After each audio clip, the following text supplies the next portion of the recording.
Are you coming to the train station? I think you have enough people saying goodbye without me there. It's only a few weeks. A lot can happen in a few weeks. To talk about Gale briefly, Yes. and where is he at in Catching Fire when Katniss returns from the games? He's obviously seeing the post-traumatic stress that Katniss is going through from the games, and he also has to watch a lot of the time her falling in love with someone else. So he's in a pretty confusing situation. He's just trying to make sense of it all. Katniss, what were you thinking? Please, just help me get through this trip. Please, just help us get through this. This trip, girl, wake up. This trip doesn't end when you get back home. You never get off this train. I sort of see your character as like the Obi-Wan Kenobi to Katniss's Luke Skywalker. And I'm wondering your attitude towards her as a mentor.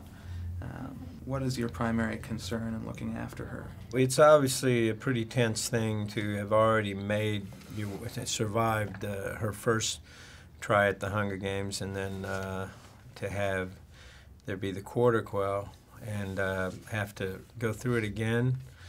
You know, I'm just trying to do everything I can to support her in that. What scares you the most watching Katniss and Peeta go through what they're about to enter into with the quarter quell? The fear of imminent death, I think, is probably the number one fear. The victors of the 74th Hunger Games, Katniss Everdeen and Peeta Mellark. Effie, she's funny, she's sinister. Funny and sinister. Does she have pop culture influences? I mean, where did this character come from for you?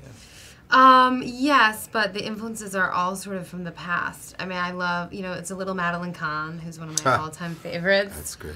And a little Rosalind Russell. And then, I think about those periods in time when, whether it's like the early 40s in Germany, when there were people on the wrong side of issues. It happens here in America all the time. I mean, it just happened, I think it's happening with gay rights right now, and I just imagine people who have to face the reality 20 years from now of like, I had to change my mind about that. I was wrong about that. I think that's a fascinating place to be, like on the wrong side of history. I think it's very interesting. That's where Effie lives. Cinna is kind of a closet rebel. Mm-hmm. How does he express his resistance in this movie? Well, Cinna expresses himself through his designs. In this film, he makes a very big statement by transforming the wedding gown into the Mockingjay, and he's put it on the person that's going to make the most noise. She has become a beacon of hope for them, so she has to be eliminated. Katniss Everdeen is a symbol. We don't have to destroy her, just her image. Do you think this story is particularly relevant because of these themes and these colorful characters that have been created? I mean, what makes it relevant today? What makes it relevant is where we are in the world and what media is doing, what governments are doing, what people in control are doing, and we're living in a very interesting time, but could this be that far off? Who knows?